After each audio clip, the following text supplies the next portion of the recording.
that through the end of the year, and then of course we had the situation that has occurred with COVID-19. As we've moved through that as a community, it kind of set us back on having these types of discussions and public meetings and public comment for this type of stuff. But now hopefully we're coming out of that. We're able to have these meetings again and start these conversations again. So that's what we're doing here. So there's quite a bit of information in front of you. So I thought what would be best to sort of walk through this, to sort of stay organized, is to first go through the code itself, which is going to be the heavily worded document that everybody's got. And then at that point, once we finish there, I think we'll have a really good understanding of what properties are going in what zones. I say property. What uses are going in what zones, and then what those uses mean by definition, which is something that's very important. And then once we're done there, as you know, we had our online Google form that you could go at and fill out and do public comment with. And during that, we chopped the city up into 10 different sections. So once we get through with that, I think it would be best we can walk through those different sections, look at those different zones, and then ultimately look at the different changes that have happened. But before I jump into the code, does anybody have just any questions just right off the bat? Awesome. So to point out a couple of things as we get going. This map here, which I believe you have a copy of, shows the proposed commercial zoning. So when we say proposed, that is what is being put in front of you today to change to this zoning. So that's every piece of property, commercial property in the city and what it's zoned. The map next to it, you don't have a copy of because it's somewhat of a very dense map. But it shows also some very important information that we wanted you to see. And this one shows every commercial piece of property that's actually changing zones. So we're not changing, the proposal isn't to change the zone of every property in the city of Bryan. We're going to have some C2 that stays C2. We're going to have some C1 that stays C1. So what that shows, you can see there, that's actually the ones that are changing. So I think it's just important to sort of keep that in mind. So on the code, two of the biggest changes we're making is 2 additions as far as districts go. So if you look on that front page, you've got an O1, a C1, a C2, and a C3. So the 2 additions there are the O1 and the C3. So I'm going to start with O1 first, because this will probably be the one we talk about the least. O1 is a quiet commercial office district. So there's not a single piece of property that we're proposing to zone this way. But think of it as having an extra tool in your tool belt.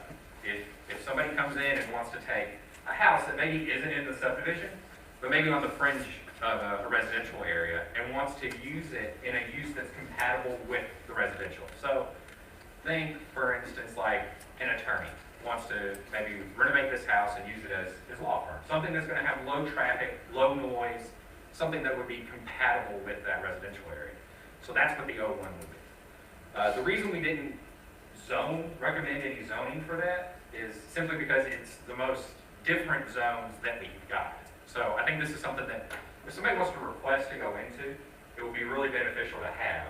But at this point, I don't recommend it unless there's a property owner that comes forward that wants to be in this zone, that we zone it that way. So then you have, I'm actually going to jump to the bottom of those lists, C3. So C3 is our broadest commercial zone, and it's also our other addition.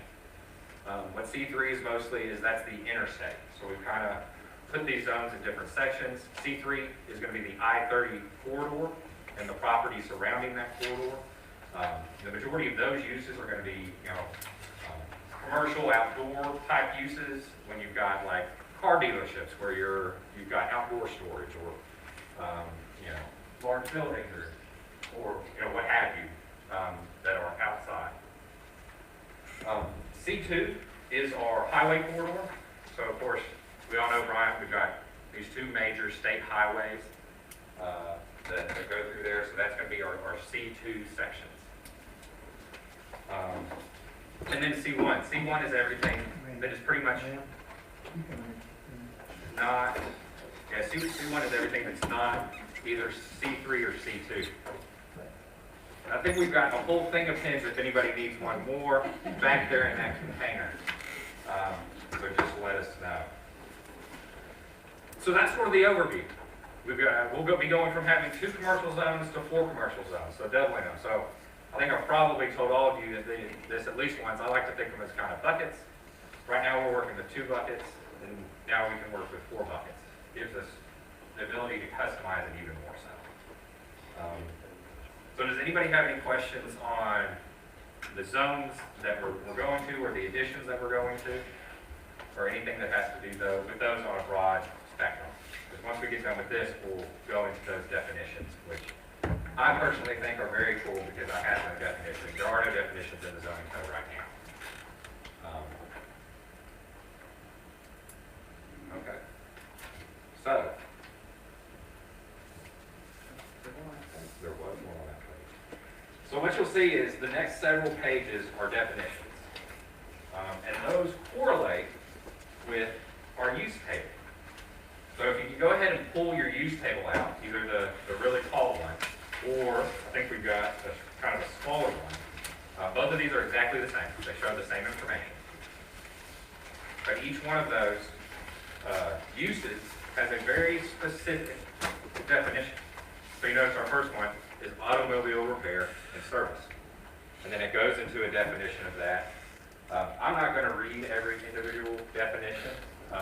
If there are any that we specifically want to talk about, and there may be some that I highlight, but if you see there, you find your definition, you see what it means, and then you can go to your use table, and I think very clearly see, it's also color coordinated to the different colors of the map to show you, oh, this is permitted in O1, C1, C2, and C3. So that's what the P stands for. The X stands for, of course, not permitted. You can't do it there. And then the CU stands for conditional use permit. So just to sort of update everybody's memory on the CU process, and I think why it can be an effective tool when it comes to our zoning code. A CU requires an additional public hearing before they can have the use. So if there's a use that's coming in that requires a CU, they can go through that process by advertising that they want to use this certain use, and then having a public hearing here in front of the Planning Commission to see if that use is acceptable or not, or the way they're using it, and then also the relationship between that use and the surrounding neighbors. So if it's actually a residential area or something like that, there could be some extra conditions put on that to try to make sure that it relates well with its surroundings. So I think that can be beneficial in the code because we don't have to, if there's a use that there maybe is some questions about, or that a certain group or has some concerns about, then you can put that CU on there. It still allows that process to go forward, but it allows the ability to have those conditions. So, just going through some of these, point out some, churches, places of worship, of course, those are permitted in any of the zones. They're also, so you have different kinds of commercial. So the shopping centers, big box, those are things that would be along the highway corridor or the interstate corridor. It may not be something that we want to have in our sort of residential areas. Keep those out there. Mainly, a lot of these uses, think about number of trips or amount of traffic or something like that. And that's where you can kind of get an idea of maybe why one use is looked at permitted in one zone and not permitted in another. Contractors, utility equipment, something like that is something that's only permitted in C3 and it's only permitted with a CU. So that's going to be a lot of outdoor use, a lot of noise and things like that. So it comes with that CU along there.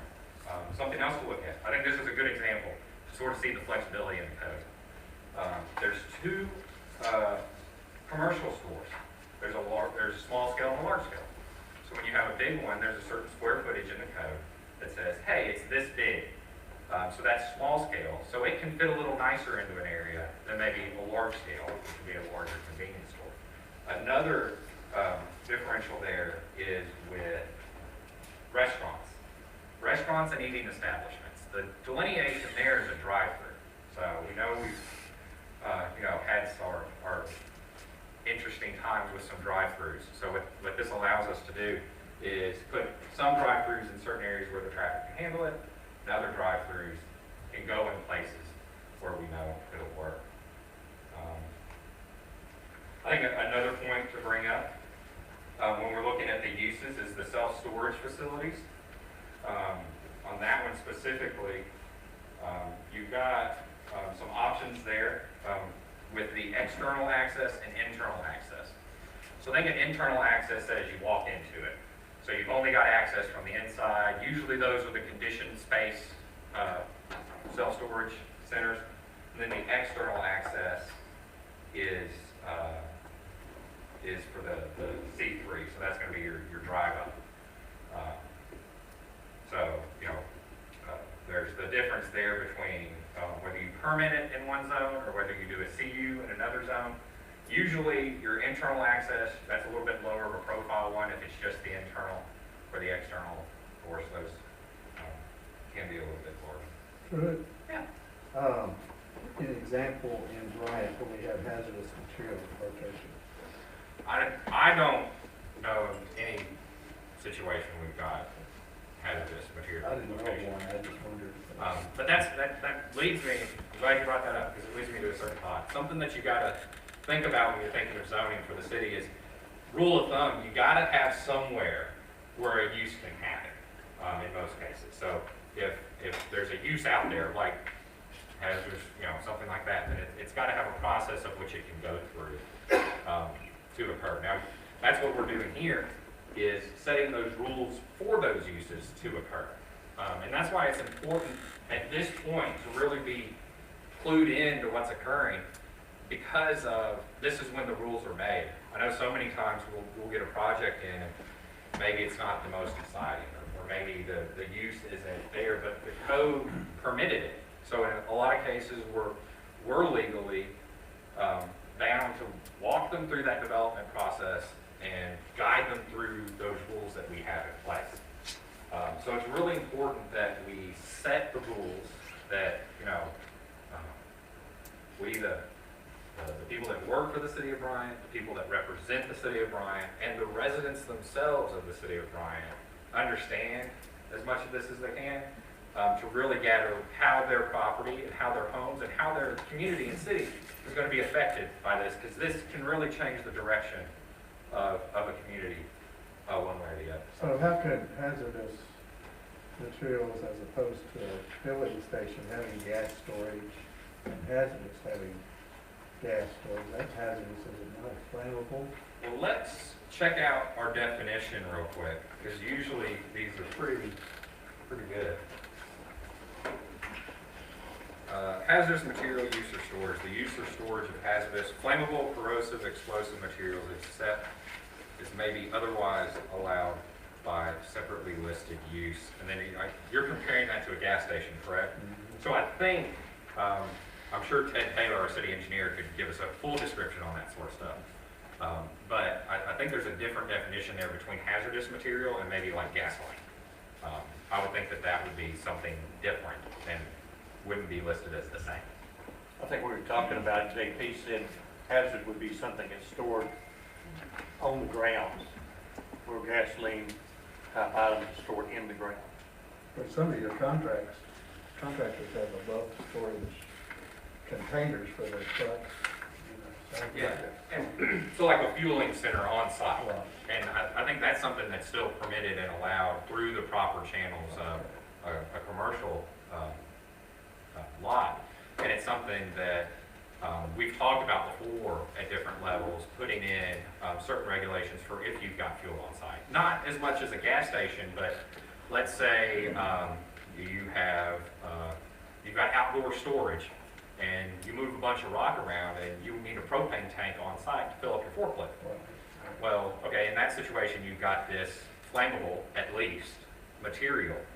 So I think that's why, I think it's something that we need to look at, and I know that we've talked with Chief Jordan about that as well, as far as at least flammable materials. Yes, sir.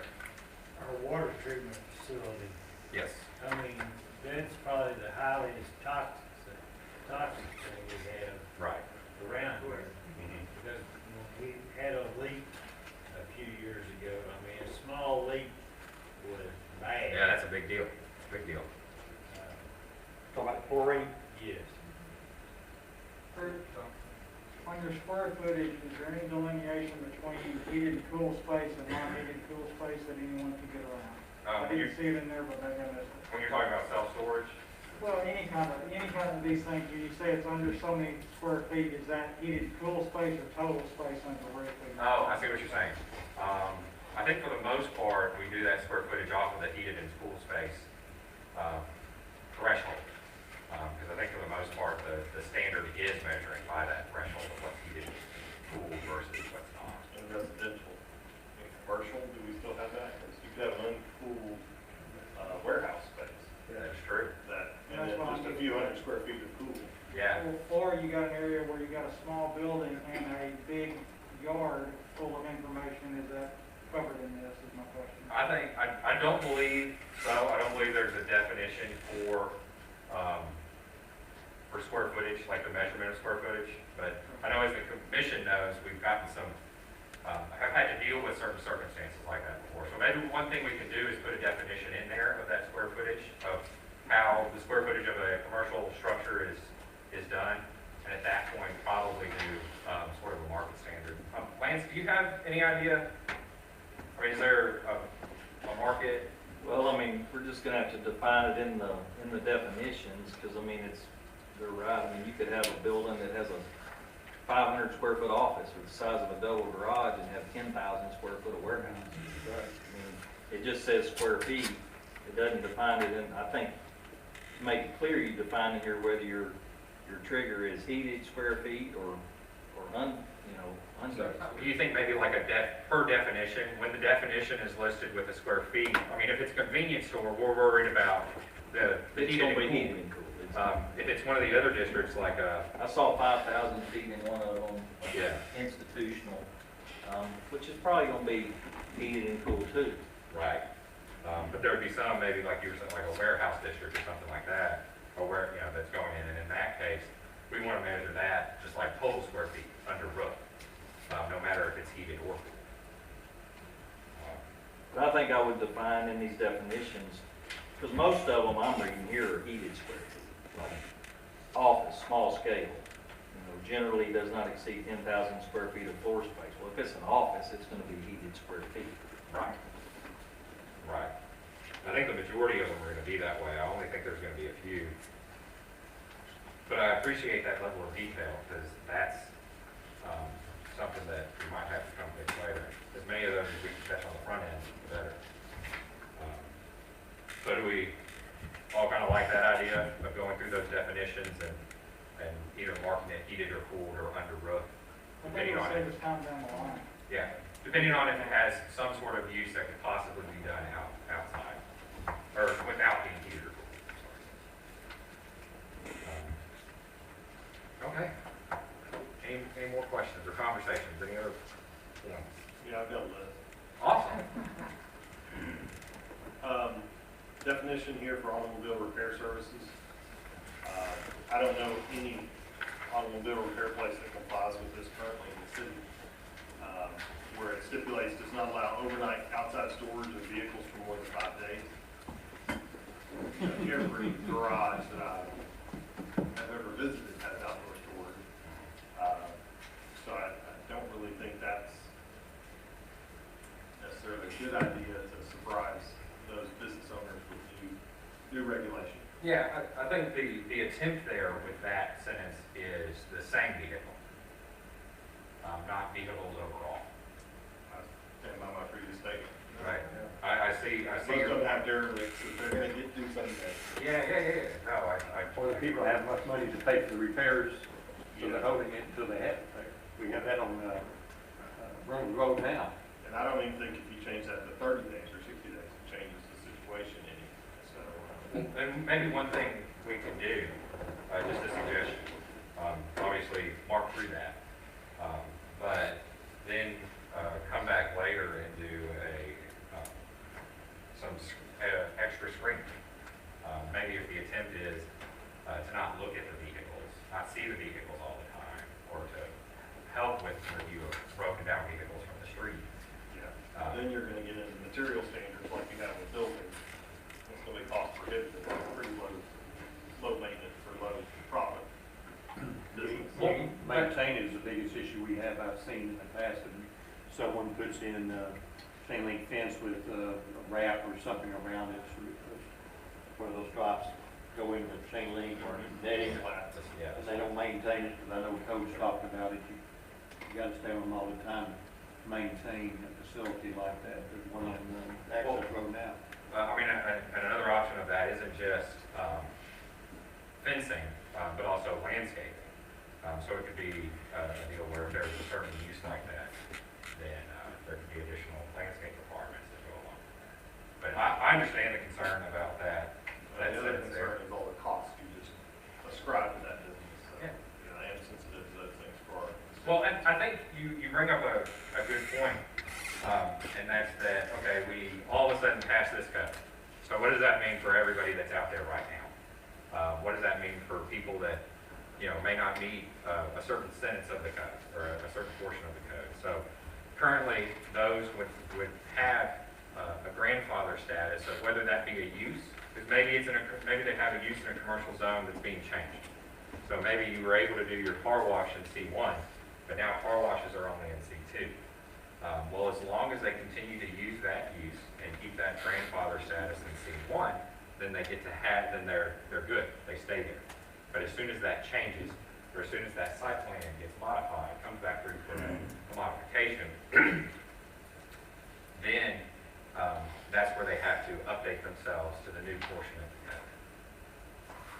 So again, they're stuck with that cost eventually. All right, I had a question. I guess we're working through my list. Yeah. Before we move off that, can we ask another question? Yes, please. I hope somebody's gonna talk besides me. Well, where it says this unit includes one automobile repair body or service shop per lot. What does that mean? I mean, lot, is that like one bid? Like some of them I know have a body shop, and then they have like a dent doctor that works inside the body shop.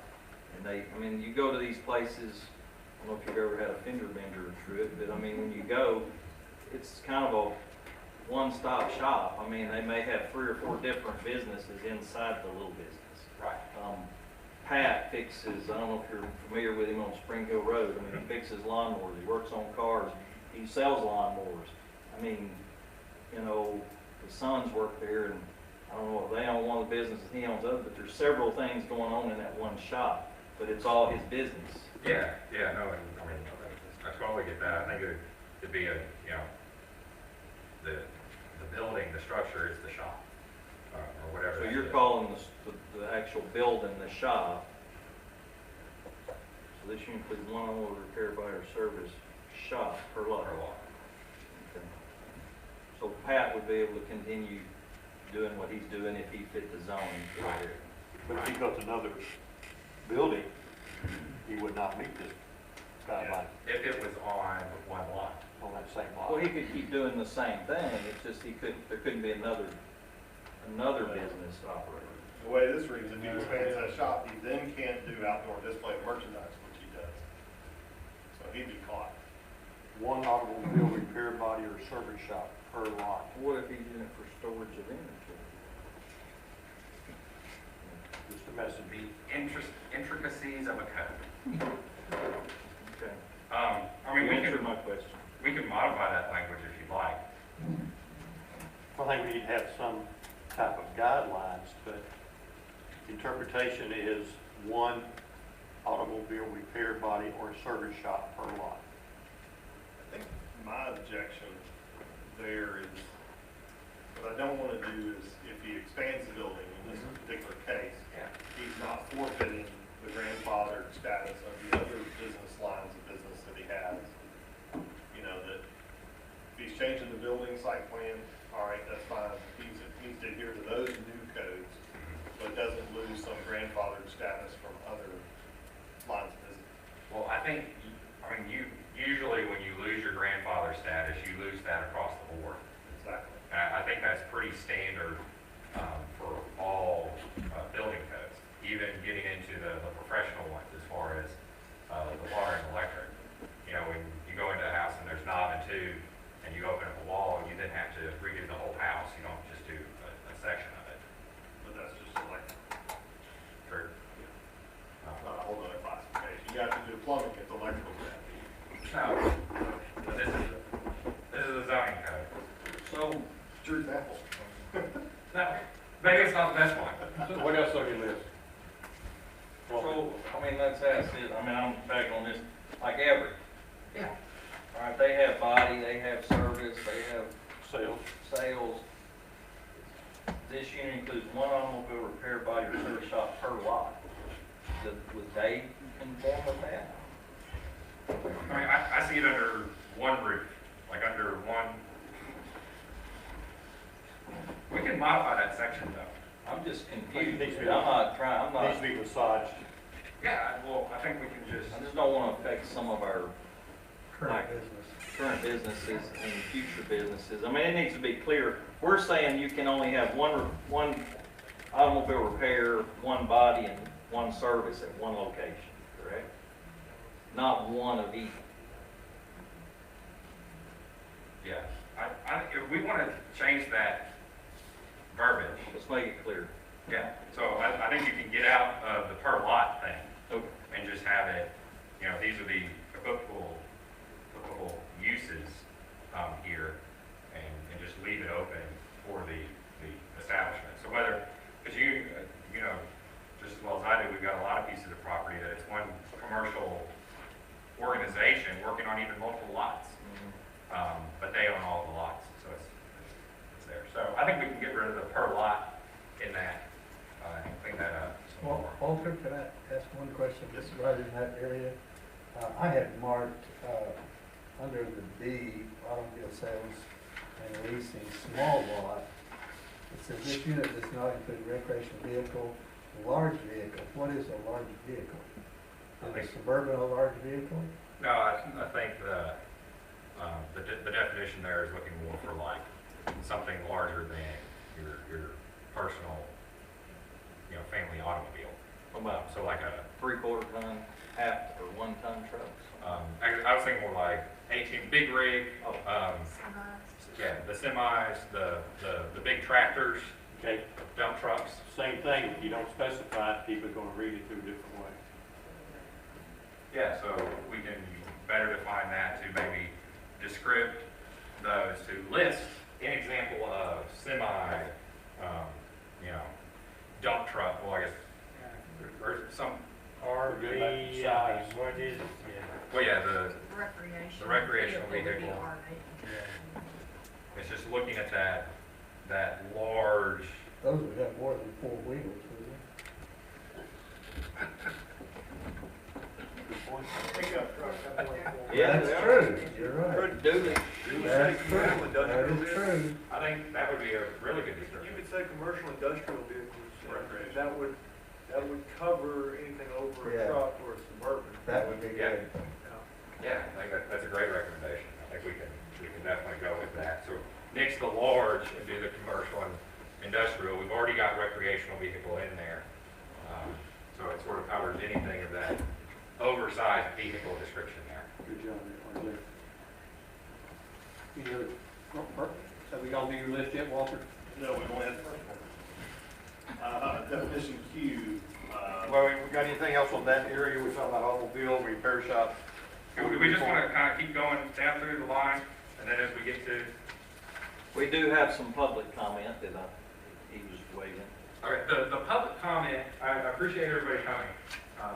The public comment will happen during the public hearing section of tonight.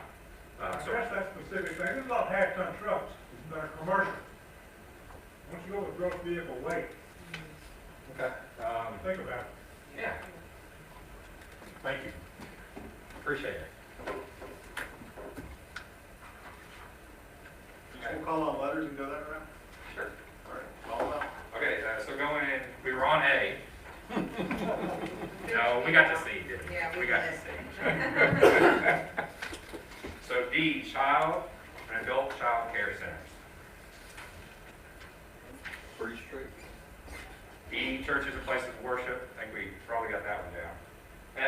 general, that's the big commercial bucket for general, for commercial. So it's gonna handle the most of everything. Commercial shopping centers and big box retailer. So that's gonna be your, your larger stores. So you're gonna define those square feet or clear up? The heated and cooled or total? Yeah, I think He's gonna redefine that. all that. Yeah. Okay. So then going on down, G, just G. How about H? I feel like I'm on like Middle of Fortune or something, I'm always looking. H, small scale, once again, talking about one shop. How does that affect strip malls? I think strip malls would be G. Are most strip malls 50,000 square feet or less? There's 50,000 next to Walmart there with Papa John's. Probably do 50,000.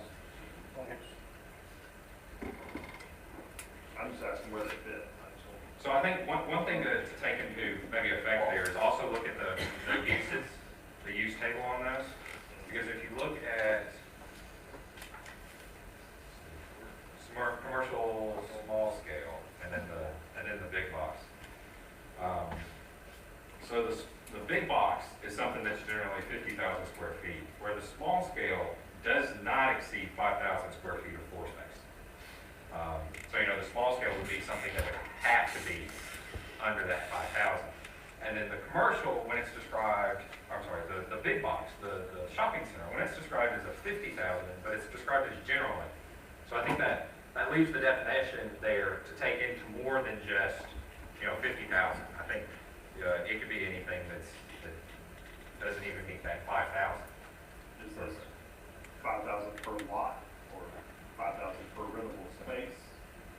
It'd be 5,000 per use per lot. So you have one piece of property, it would have, be under that 5,000 square foot mark for that use. What's an example? Here in Bryant. So small scale, so like Dollar General would be a That's not a strip mall. small scale. I think most strip malls are gonna probably fit into the commercial general.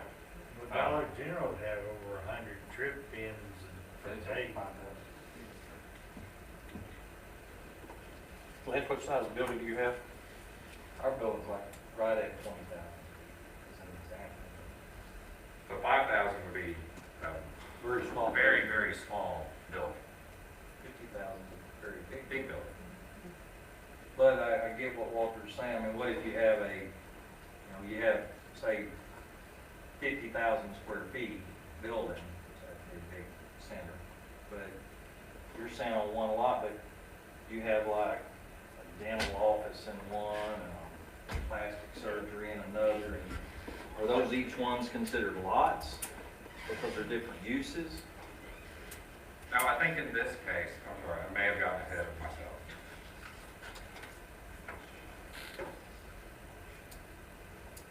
where did you say Dollar General fit in? I was just trying to give a example of maybe a small commercial establishment. The 5,000 square feet probably, Dollar General probably doesn't have one that small. 5,000. Yeah, Yeah. so that was probably a bad example on my part. You forgive it. But it says generally does not exceed. So, I mean, if they come in at 5,500, Yeah, Coming at 4,999. then they're small scale. Yeah, as you read on into the commercial, if you go past the 50,000 square feet, it breaks it down. Shopping centers are in there, and it states that, the use unit is generally suited for more than one primary building per lot. So, I mean, it's got multiple uses in the definition, so that would, it states shopping center. What'd you say, Butch? I said laundry, man.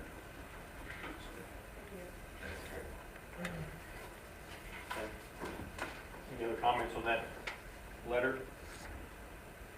So we're saying generally, commercial strip mall is gonna go in G generally. Yes. Thank you. We covered G and H.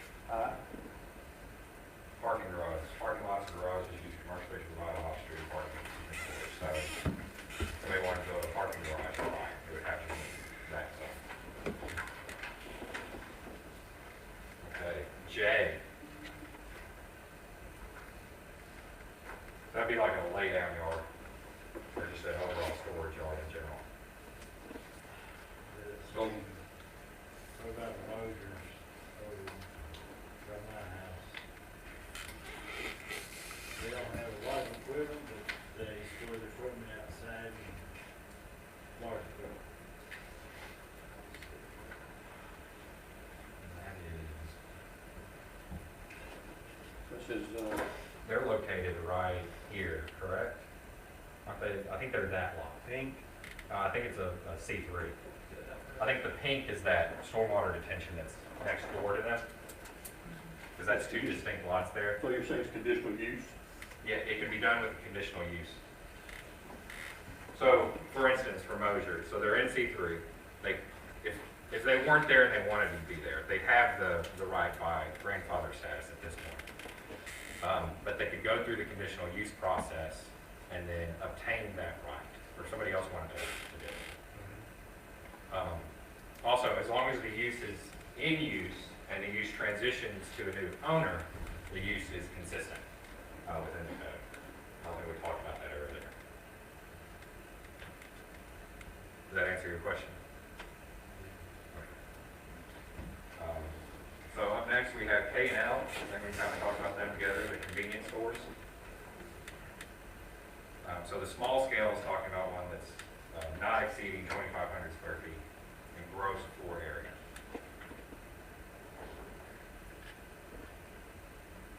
And if it's over that amount, it's a large scale. So you can do, the only differences between those is in C1, that's the red zone, you can do a CU. So you can do a conditional use permit on it. That's probably where Dollar General all anyway, more convenience store than a. Yes. And then we have our hazardous materials and use storage definition. And then there's N&O, hotel, motels.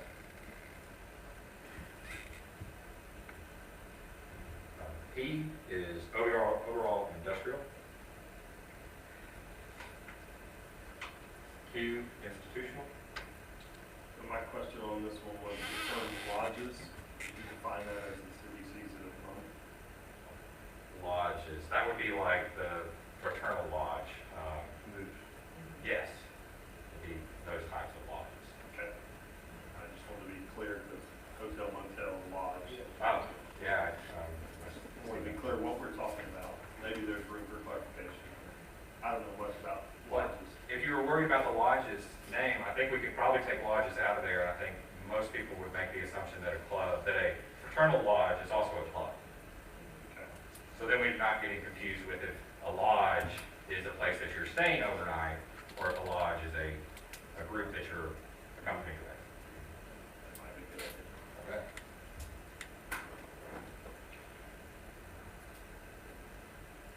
So we did Q, and then there's R, institutional small, does not exceed 5,000 square feet.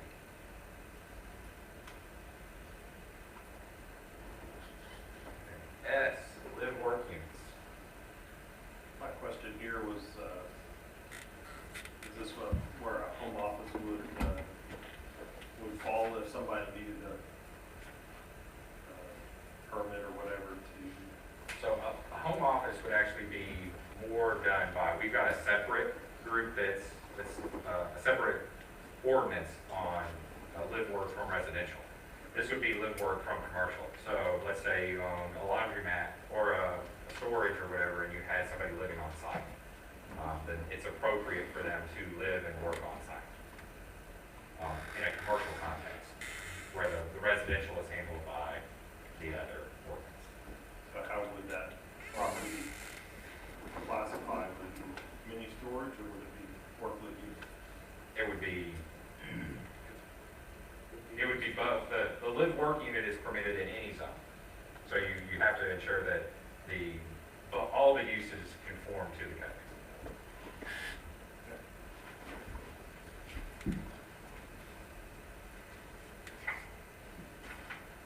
T, mining and excavation. U gets into the office space. So there's a small scale that does not exceed 10,000, and then there's a large scale, which is everything outside of that.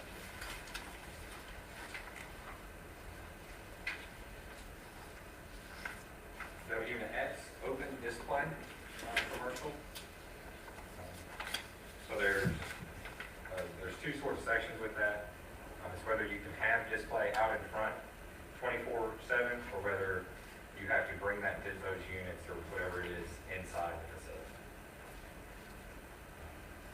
you see, I think it's important when we talk about this one to look at the uses, the use table. All of it is permitted in C3.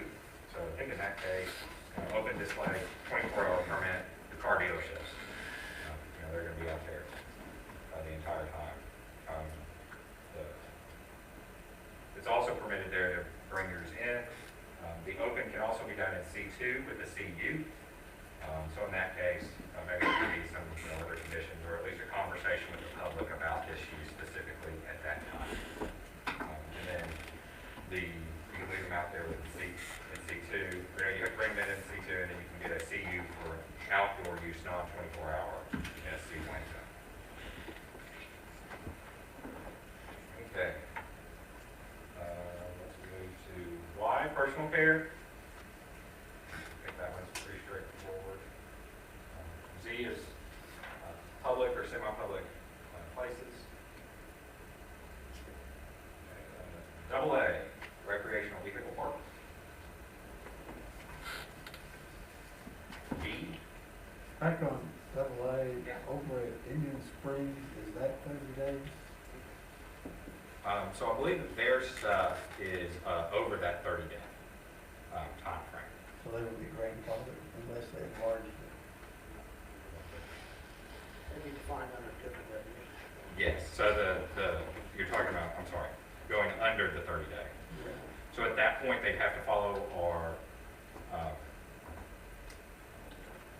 forgot the definition. I know the name of the company that likes to do them. Short-term rentals. So at that point, it'd be classified as a short-term rental. They'd have to follow this. Okay.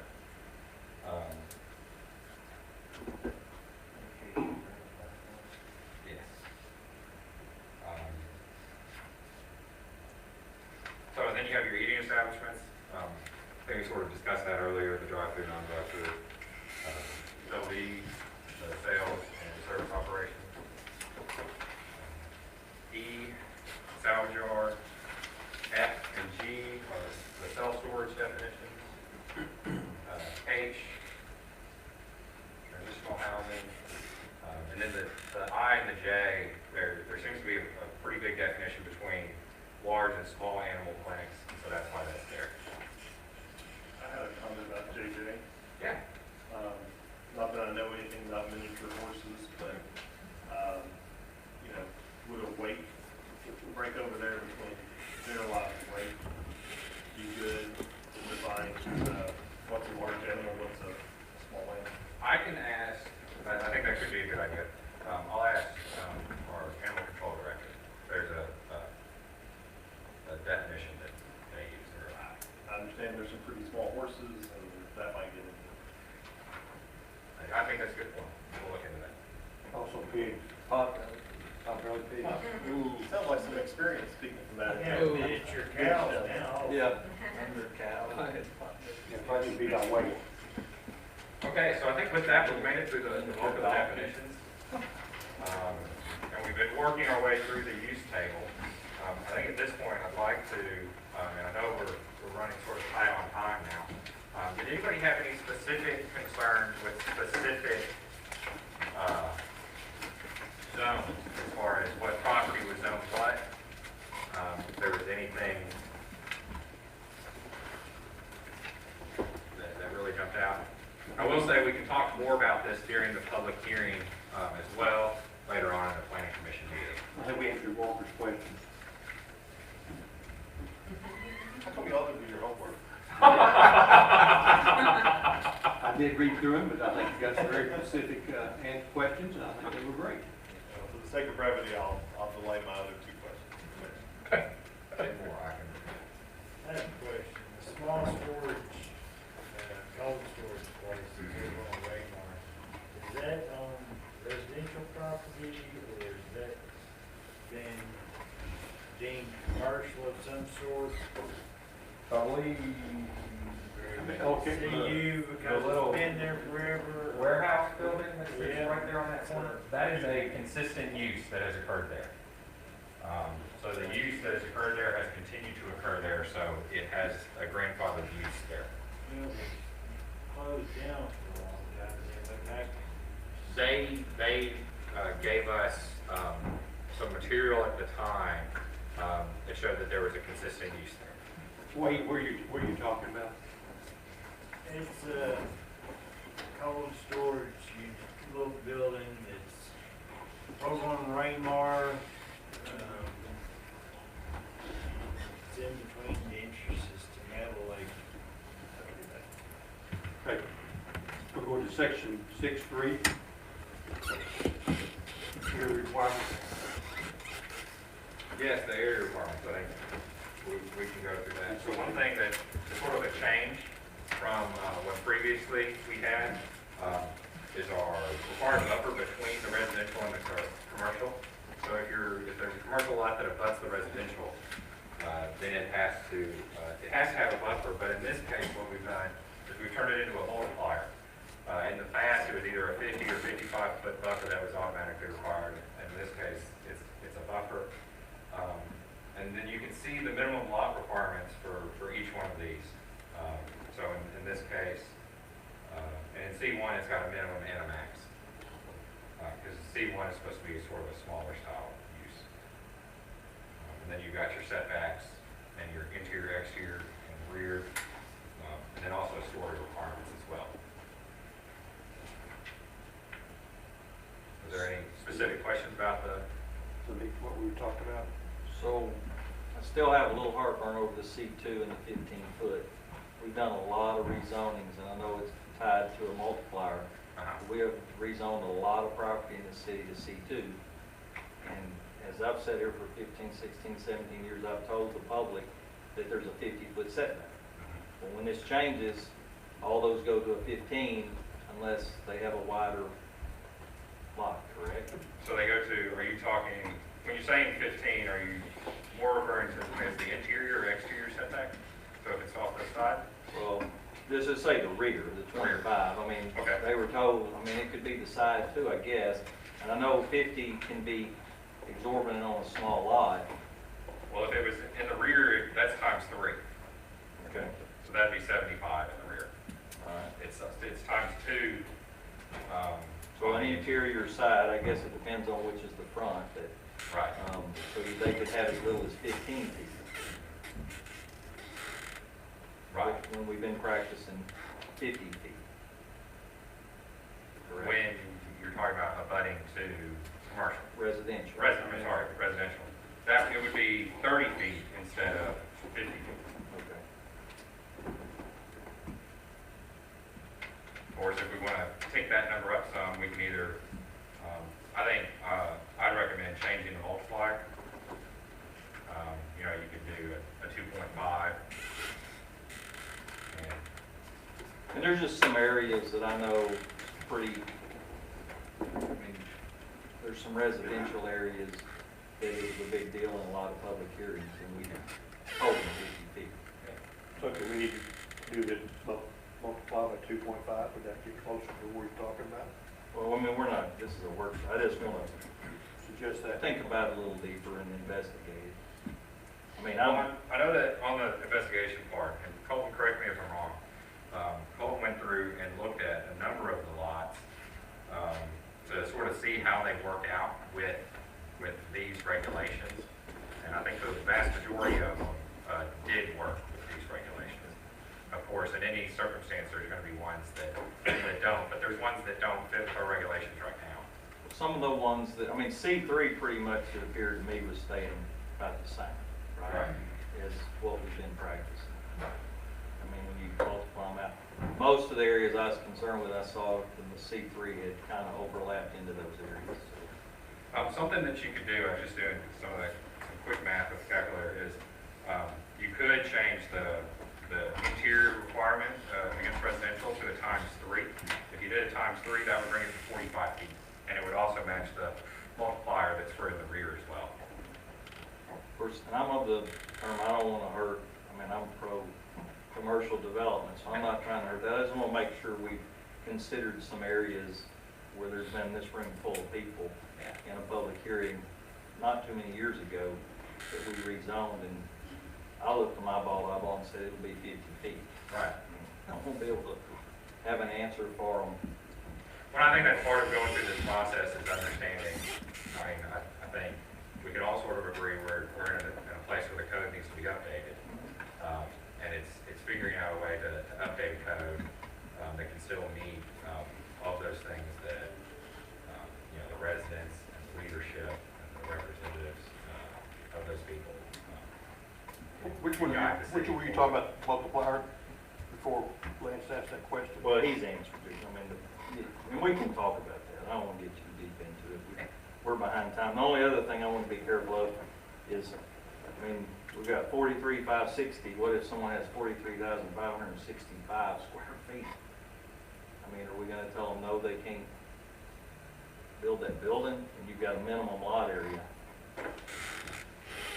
You're talking about the total square footage? Yes, sir.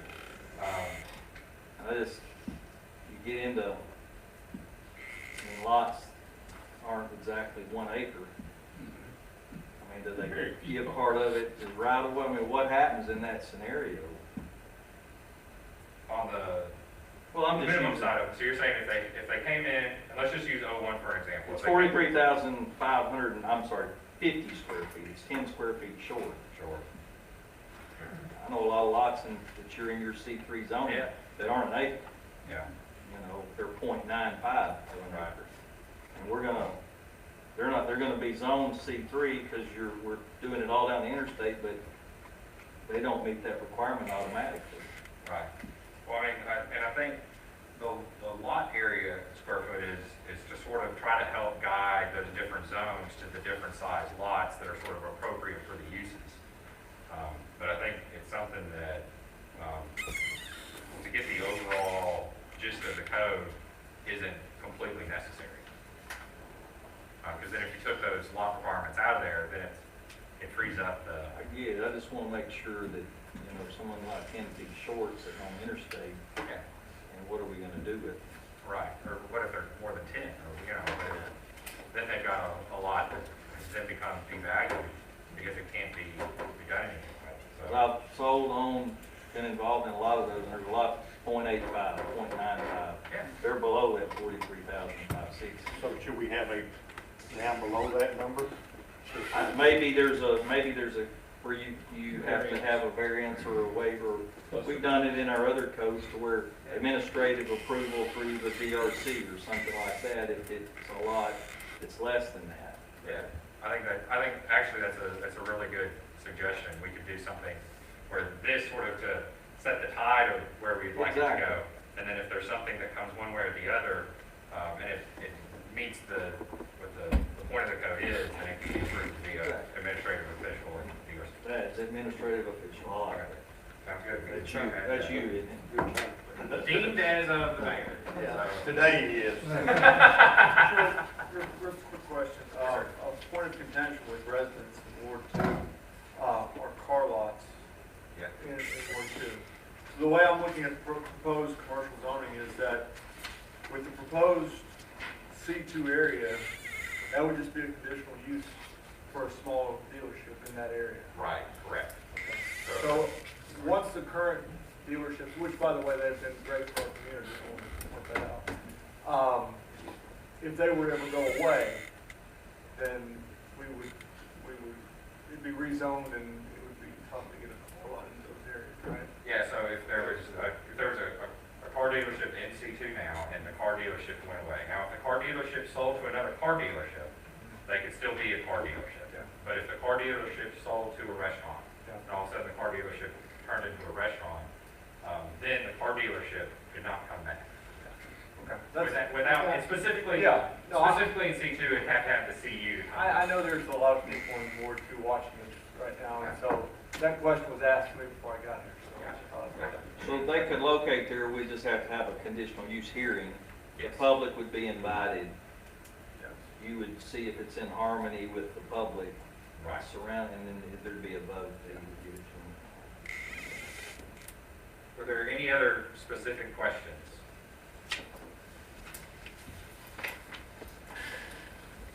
Real quick. Good job, thank you. Okay. So is that work? We finished? Yeah, I think at this point, we can adjourn the workshop, and then we'll go into BZA. And just a reminder, reminder, we'll be talking, there is a public hearing on the rezoning, later in the planning commission meeting. So we can circle back to a lot of this and have more in-depth discussion with the planning commission. And at that point, the public comments will be during that period as well. We have a motion to end the workshop. Almost. Second. Motion second, all in favor, say aye. Aye. Opposed, like sign. Take a 10-minute break real quick. You want to? Is, Rick Close joining us from, how do you know, wherever? I remember he said he was on vacation. First, I have to say thank you for these. These are